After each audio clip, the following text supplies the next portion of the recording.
মই অসমক ৰিপ্ৰেজেণ্ট কৰিব পৰা নাছিলোঁ, সেইটো এটা দুখ আছিলে। বাট এইবাৰ অসমক ৰিপ্ৰেজেণ্ট কৰি অসমলৈ যিয়ে নহওক ৰূপৰ পদক মই দিব পাৰিছোঁ, সেইবাবে খুবেই ভাল লাগিছে। আৰু ইমানখিনি ছাপোৰ্ট, ইমানখিনি মৰম, ইমানখিনি চবৰে আশা আছিলে। হিৰণ্য ছাৰেতো ষ্টাৰ্টিঙৰ পৰাই বহুত ছাপোৰ্ট কৰিছে মোক। মই লাগিলে কিবা এটা প্ৰব্লেম থাকিলে মই তেওঁক ডাইৰেক্টলি ক'ব পাৰোঁ, তেওঁ সেই বস্তুটো ছল্ভ কৰে। সেইবাবে বহুত বহুত থেংক ইউ। আৰু মোৰ কোচেছ, মোৰ পেৰেণ্টছ চবকে বহুত থেংক ইউ। কোচটো Dipen Barman sir first coach হয় মোৰ, যোনে মোক চাইট লৈ আহিছিলে। তেখেতটো বহুতেই লাইক যেতিয়া এটা পইণ্ট লওঁ বা গেমটো যিকো মোতকৈ বেছি এক্সাইটমেণ্ট তেখেতক দেখা গৈছে, যোনটো এক্সাইটমেণ্ট তেওঁৰ বহুত ছাপোৰ্ট কৰিলে। সঁচাকৈ ক'ব গ'লে দুখ লাগিছে, ছেটিছফাইড নহয়, কাৰণ গ'লটো এক্সপেক্ট কৰি আছিলোঁ আৰু অলপ নিজৰ মিষ্টেকৰ কাৰণে গ'লটো পাবলৈ মই সক্ষম নহ'লোঁ। সেইবাবে বেয়াটো লাগিছে, but it's okay, better luck next time. গ'লে এতিয়া অ'পেন টুৰ্ণামেণ্টছখিনি আছে, তাৰপিছত ৱৰ্ল্ড চেম্পিয়নশ্বিপ আছে অক্টোবৰত, আৰু মেইন ফ'কাছটো হ'ল যে মই এতিয়া এছিয়ান গেমছ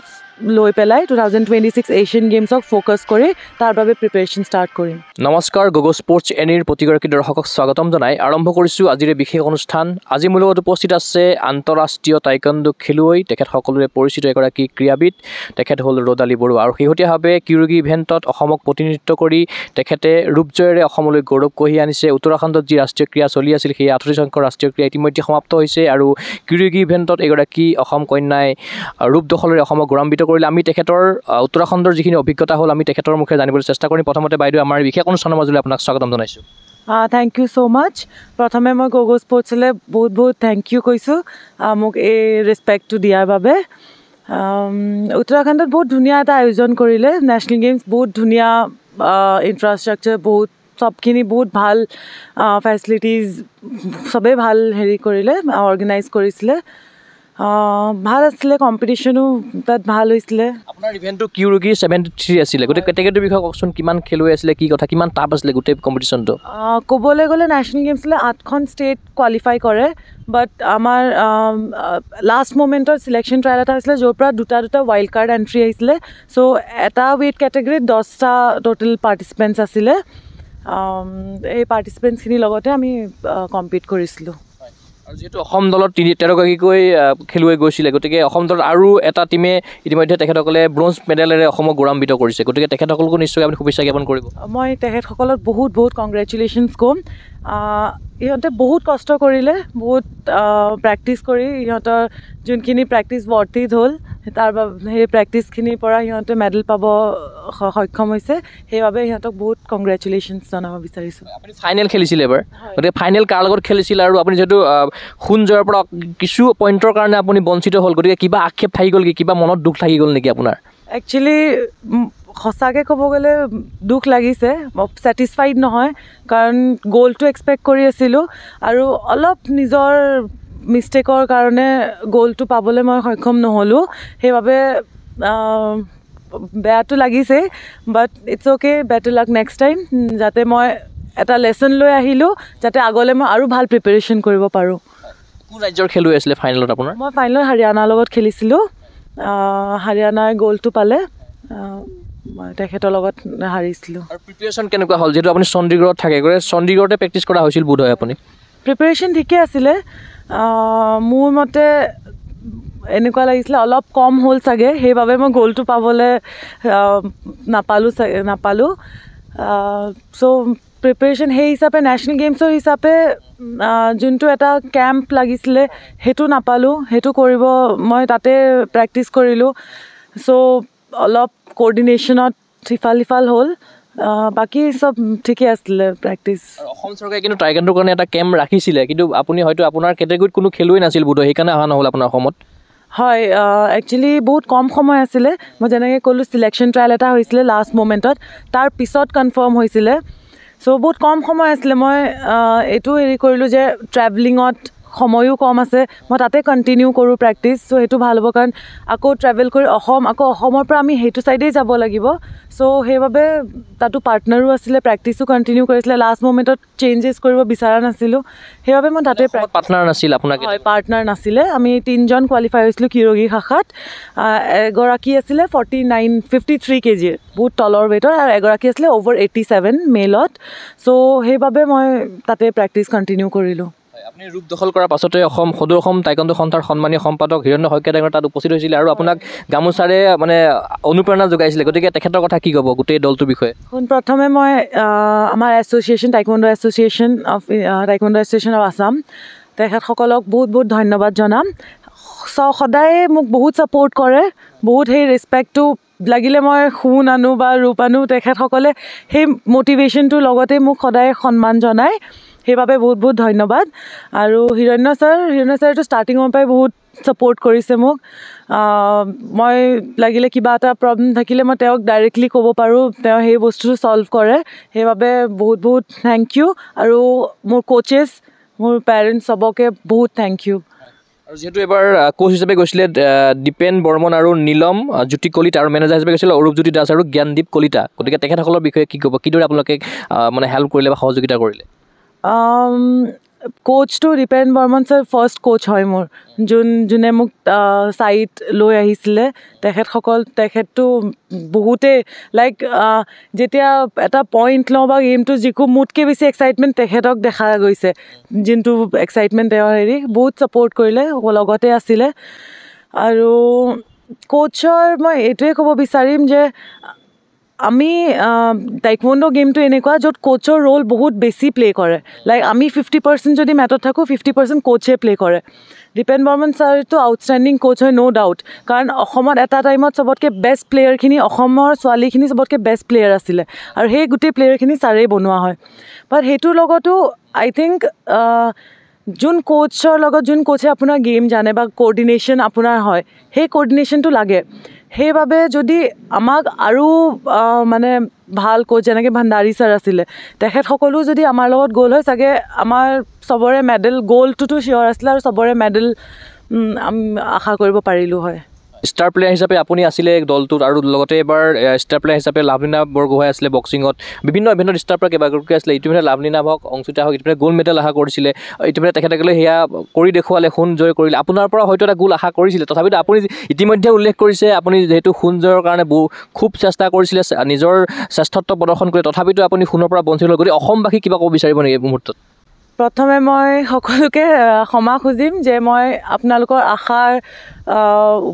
পূৰা কৰিব নোৱাৰিলোঁ চবেই আশা কৰিছিলে সকলোৱে আশা কৰিছিলে যে মই সোণ আনিম বাট মই সেইটো পচিবল নহ'লে ফুলফিল কৰিব নোৱাৰিলোঁ সেইবাবে আই এম ৰিয়েলি চৰি আৰু মই আগলৈ আৰু কষ্ট কৰিম আৰু হাৰ্ড ৱৰ্ক কৰিম যাতে আগলৈ যিমানখিনি টুৰ্ণামেণ্ট যাতে বেষ্ট অফ বেষ্ট পাৰফৰ্মেঞ্চ দিব পাৰোঁ আৰু অসমৰ মান ৰাখি অসমলৈ সোণৰ পদক লৈ আনিব পাৰোঁ আৰু চবতকৈ মেইনলি মই হাৰ্টিয়েষ্ট থেংক ইউ বহুত বহুত ধন্যবাদ জনাম যে গোটেই অসমবাসী ৰাইজলৈ যে মোক ইমান ছাপোৰ্ট কৰিছে ইমান মৰম দিছে সেইবাবে বহুত বহুত ধন্যবাদ আৰু এনেদৰে আপোনালোকে আশীৰ্বাদ কৰি থাকে যেন যিহেতু পুমছে গ্ৰুপ ফেমিলত ব্ৰঞ্জৰ মেডেল পাইছিলে মৰ্ণিতা আচাৰ্যী আৰু পঞ্চমী দাস আৰু মেনলা কাম্প্ৰাই গতিকে তেখেতসকলৰ বিষয়ে কি ক'ব মই এয়াই ক'ম তেখেতসকল বহুত পুৰণা নহয় এক্সপিৰিয়েঞ্চ নহয় নতুন আছিলে কিন্তু তেখেতসকলৰ যোনটো ডেডিকেশ্যন যোনটো সিহঁতে যেতিয়াই টাইম পায় কোঅৰ্ডিনেট কৰিবলৈ যে সিহঁতে বেষ্ট দিয়ক পাৰফৰ্মেঞ্চ সিহঁতে প্ৰেক্টিছ কৰি থাকে সেই সিহঁতৰ ডেডিকেশ্যনটো সেই মানে এটা কি আমি ভাল পাৰফৰ্ম কৰিম সিহঁতৰ হেৰিটো দেখি খুব ভাল লাগিলে আজি সেই সিহঁতৰ হাৰ্ডৱৰ্কটোৰ কাৰণেই সিহঁতৰ সেই ডেডিকেশ্যনটোৰ কাৰণে সিহঁতে মেডেল পাবলৈ সক্ষম হৈছে সেইবাবে সিহঁতক বহুত বহুত মই আন্তৰিক শুভেচ্ছা জনালোঁ যাতে আগলৈ আৰু এনেকৈ হাৰ্ডৱৰ্ক কৰি থাকে আৰু ভাল ৰিজাল্ট লৈ আনিব পাৰে অসমলৈ নিশ্চয়কৈ আপুনি বহুখিনি মানে বিদেশতো আপুনি খেলিবলৈ যায় বাহিৰৰ আন্তঃৰাষ্ট্ৰীয় যিহেতু আপুনি এগৰাকী খেলুৱৈ গতিকে অসমৰ হৈ খেলা নিশ্চয়কৈ আপোনাৰ মন থাকে আৰু এইবাৰ হৈ উঠিলে যোৱাবাৰ যিহেতু গোৱা নেশ্যনেল গেমছত আপুনি অসমক পৰিণত কৰাৰ পৰা বঞ্চিত হৈছিল কিবা কাৰণত কিন্তু এইবাৰ আপোনাৰ হৈ উঠিলে গতিকে সেই দিশৰ পৰা আপুনি কেনেকুৱা লাগিছে নিজকে এতিয়া ক'ব গ'লে নিজৰে হয় এতিয়া অসম হৈ খেলিছোঁ, অসমৰ হৈ পেলাই অসম হৈ খেলিছোঁ, সেই ছাপৰ্টটো সেই চবৰে মৰমখিনি পাই খুবেই ভাল লাগে। আৰু প্লাছ এটা কয় ন নিজৰ হেৰিৰ পৰা খেলা আৰু নিজৰ মানুহখিনি ছাপৰ্টটো, এতিয়া গোৱা হৈ খেলিছোঁ,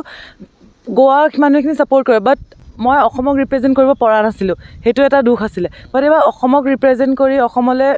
যিয়ে নহওক ৰূপৰ পদক মই দিব পাৰিছোঁ, সেইবাবে খুবেই ভাল লাগিছে। আৰু ইমানখিনি ছাপৰ্ট, ইমানখিনি মৰম, ইমানখিনি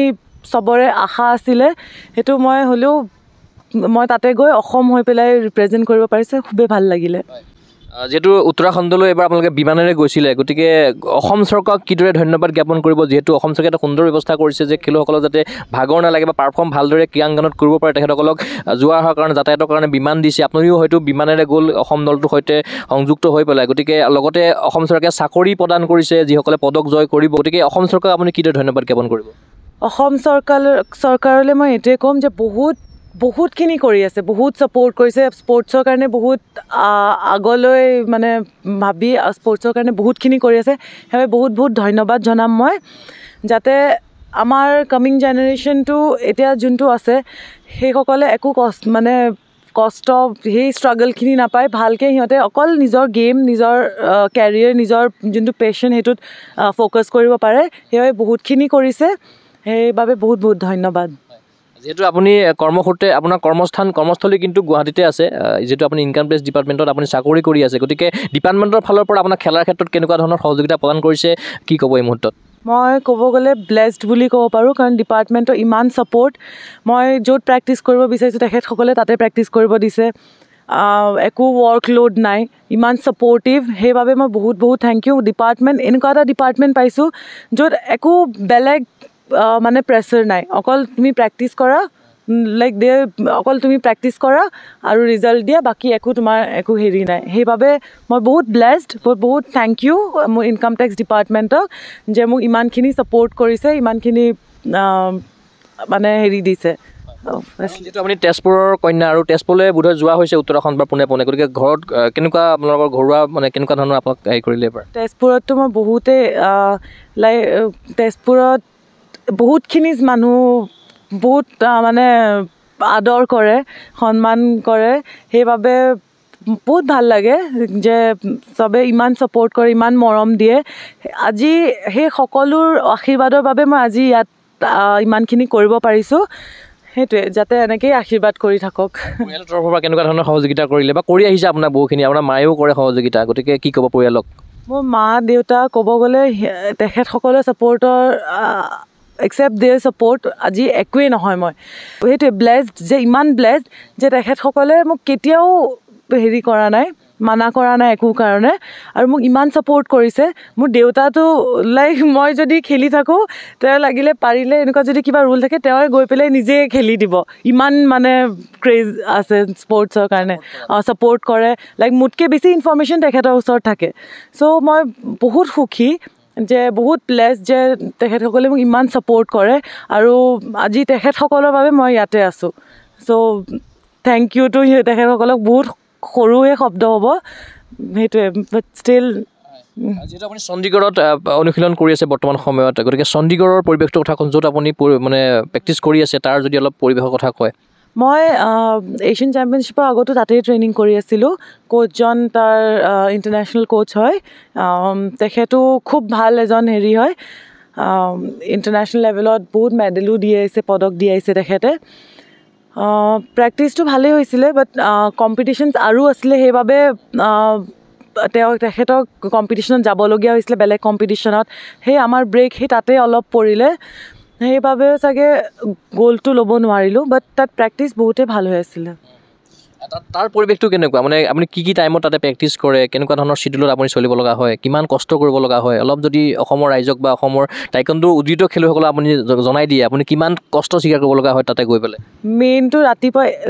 চণ্ডীগড়টো যেতিয়া এই উইণ্টাৰ ছিজনত বহুতেই বেছি ঠাণ্ডা, আপুনি ভাবিবই নোৱাৰে 5টা বজাত উঠি ট্ৰেইনিং যোৱা, 6টাৰ পৰা ট্ৰেইনিং থাকে, প্ৰথমেতো 5:30 ট্ৰেইনিং হয়, চ' 4:30 উঠিবই লাগে, সেইটো এটা চবতকৈ মেইন কষ্ট আছিলে যে ৰাতিপুৱা উঠি যোৱাটো, বাট গোটেইখিনি অভাৰকাম কৰি হেৰি কৰি প্ৰেক্টিছ হৈছিলে ভালেই ট্ৰেইনিং হ'ল 2 ঘণ্টা 2.5 ঘণ্টা মৰ্ণিং ছেশ্যন ইভিনিং 2 ঘণ্টা 2.5 ঘণ্টা কৰোঁ আৰু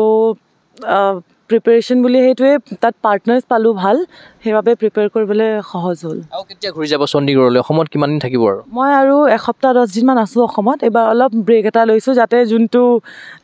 মেণ্টেল এটা হেৰি আছিলে সেইখিনি অভাৰকাম কৰি আকৌ মই ফ্ৰেছ ষ্টাৰ্ট কৰিব পাৰোঁ কি কি টুৰ্ণামেণ্ট আহি আছে আপোনাৰ বৰ্তমান সময়ত আগলৈ এতিয়া অ'পেন টুৰ্ণামেণ্টছখিনি আছে তাৰপিছত ৱৰ্ল্ড চেম্পিয়নশ্বিপ আছে অক্টোবৰত আৰু মেইন ফ'কাছটো হ'ল যে মই এতিয়া এছিয়ান গেমছ লৈ পেলাই 2026 এছিয়ান গেমছক ফ'কাছ কৰি তাৰ বাবে প্ৰিপেৰেশ্যন ষ্টাৰ্ট কৰিম 26ত এছিয়ান গেমছ আহি আছে তাৰপাছতে অলিম্পিক আহি আছে গতিকে আপুনি সেই অলিম্পিকৰ পৰ্যায়তো আপুনি নিজকে হয়তো চোৱাৰ হেঁপাহ থাকিব আপোনাৰ এতিয়া বৰ্তমানভাৱে মই অকল এটা ফ'কাছ ৰাখিছোঁ শ্বৰ্ট টাৰ্ম বুলি মানে শ্বৰ্ট টাৰ্ম আৰু লং টাৰ্ম ইউ কেন চে কি মই এছিয়ান গেমছটো মেইন ফ'কাছ যাতে তাতে মেডেলটো লওঁ খালি পাৰ্টিচিপেশ্যন নহয় যে এছিয়ান গেমছ মেডেলটো ল'বলৈ মই প্ৰিপেয়াৰ কৰিম তাৰপিছত আগৰটো মই কণ্টিনিউ কৰিম তথাপিতো অলিম্পিকৰ পডিয়ামত উঠাৰ নিশ্চয়কৈ আপোনাৰ হাবিয়াত থাকিব আগতেও সুধিছোঁ আপোনাক এইটো প্ৰশ্ন কিন্তু এইবাৰ আকৌ সুধিছোঁ অবভিয়াছলি অলিম্পিকটো এটা স্পৰ্টছ পাৰ্চনৰ কাৰণে the only dream is Olympic তো অলিম্পিক 2028ত আহি আছে আৰু আশা কৰোঁ যে আগলৈ আৰু কষ্ট কৰি যাওঁ আৰু অলিম্পিকৰ পডিয়ামক নিজক চাবলৈ সক্ষম হওঁ নিশ্চয়কৈ আপোনাৰ সেই সপোন সাফল্যমণ্ডিত হওক সেয়া আমি আশা কৰিছোঁ লগতে আপুনি ইমানখিনি সময় দিয়াৰ বাবে আপোনাক মই গগৈ স্পৰ্টছ শ্ৰেণীৰ তৰফৰ পৰা বহুত বহুত ধন্যবাদ জ্ঞাপন কৰিলোঁ ধন্যবাদ গগৈ স্পৰ্টছে সদায় চববাৰে যিমানবাৰে আহোঁ চববাৰে ইমানখিনি আদৰ সন্মান জনায় সেইবাবে বহুত বহুত ধন্যবাদ যাতে এনেকৈ আপোনালোকে আশীৰ্বাদ কৰি থাকে নিশ্চয়কৈ অসমবাসীয়ে আপোনাক এইদৰে আশীৰ্বাদ দি যাব আৰু আপোনাৰ যিখিনি সপোন আছে সেই সাফল্যমণ্ডিত হ'ব সেয়া আমি আশা কৰিছোঁ এয়া আছিল আন্তঃৰাষ্ট্ৰীয় টাইকাণ্ডো খেলুৱৈ ৰ'দালি বৰুৱা আৰু তেখেতে শেহতীয়াভাৱে উত্তৰাখণ্ডৰ ৰাষ্ট্ৰীয় ক্ৰীড়াত ৰূপ দখলেৰে অসমক গৌৰৱান্বিত কৰিলে আমি আশা কৰিম তেখেতে এইদৰে তেখেতৰ এই বিজয় যাত্ৰা অপ্ৰতিৰোধ্য হওক সেই আশাৰে মই চিন্ময় কুমাৰ বৰা এই বিশেষ অনুষ্ঠানৰ পৰা বিদায় লৈছোঁ চাই থাকিব গগৈ স্পৰ্টছ শ্ৰেণী ধন্যবাদ